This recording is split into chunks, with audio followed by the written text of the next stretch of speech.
సంగారెడ్డి జిల్లాలోని బొల్లారం పారిశ్రామిక వాడలో చోటు చేసుకున్న పేలుడికి యాజమాన్య నిర్లక్ష్యమే కారణమనే ఆరోపణలు వినిపిస్తున్నాయి.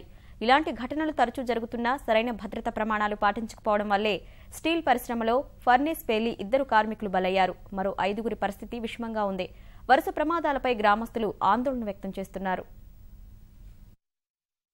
బొల్లారం పారిశ్రామిక వాడలో శుక్రవారం రాత్రి చోటు చేసుకున్న పేలుడులో 2 కార్మికులు మృతి చెందారు.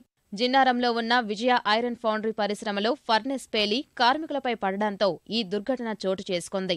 విషమంగా ఉన్న మరో 5గురికి మెరుగైన చికిత్స కోసం హైదరాబాద్లోని ప్రైవేటు ఆసుపత్రికి తరలించారు. బాధితులంతా బీహార్, ఉత్తరప్రదేశ్కు చెందినవారు. Dayanand, Balram and Sunil Yadav and Sunil Kumar and Umesh Yadav అని.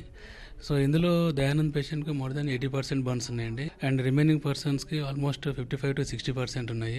ఎక్స్టెన్సివ్ బర్న్స్ ఉండడం వల్ల ఇది కండిషన్ అయితే క్రిటికల్గానే ఉంటుంది. ఇనిషియల్ స్టేజ్లో వీటికి మనం కొలాజన్ షీట్స్ అప్లై చేస్తాము, అంటే టు ప్రివెంట్ ఇన్ఫెక్షన్స్ అనమాట. అయితే మనం ఎంత చేసినా కూడా ఇన్ఫెక్షన్ ఛాన్సెస్ అయితే కొద్దిగా ఎక్కువగా ఉంటుంది. భద్రతా వైఫల్యం కారణంగా ఈ ప్రమాదం జరిగిందన్న ఆరోపణలు వినిపిస్తున్నాయి.